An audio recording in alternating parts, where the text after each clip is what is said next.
एक छोटे से गांव में एक लड़का था, मनु।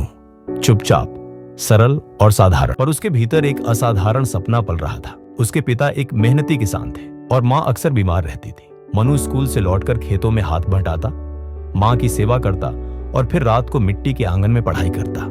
गांव के लोग ताना मारते, इससे क्या होगा, पढ़ लिख के भी खेत में ही आना है। पर उसकी माँ हर बार कहती, मनु, तू एक दिन हमारा नाम रोशन करेगा। माँ की ये बात मनु के दिल में गूंजती रहती। वह जानता था मेहनत का कोई विकल्प नहीं।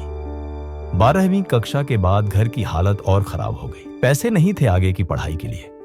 मनु ने दिन में खेतों में काम किया, शाम को गांव के बच्चों को ट्यूशन पढ़ाया और खुद के लिए 150 रुपए का फॉर्म भरा IIT प्रवेश परीक्षा का। गांव वाले हंसते थे, गांव से IIT? अरे छोड़ बेटा, ये तेरे बस का नहीं। लेकिन माँ की आंखों में उम्मीद थी और मनु के सीने में आग। वह चुपचाप पढ़ता रहा, बिना किसी शिकायत के, सिर्फ माँ की बातों को याद रखते हुए। परीक्षा का परिणाम आया, पूरा गांव चौंक गया। मनु ने पूरे राज्य में टॉप 10 में स्थान प्राप्त किया।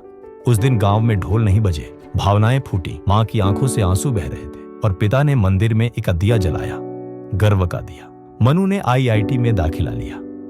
उसने गांव छोड़ दिया, लेकिन गांव को कभी नहीं छोड़ा। हर महीने वह गांव के बच्चों को फ्री ऑनलाइन क्लास देता है, क्योंकि वह जानता है कि असली बदलाव वहीं से शुरू होता है जहां उम्मीद कम होती है। आज जब गांव में कोई माता पिता कहते हैं, हम चाहते हैं हमारा बेटा भी मनु जैसा बने, तो वे सिर्फ एक लड़के की नहीं, उसके संघर्ष, संस्कार और समर्पण की बात कर रहे होते हैं। अगर आप अपने बच्चों में बड़े सपने देखना चाहते हैं, तो सबसे पहले उन्हें आपके विश्वास की नींव देनी होगी।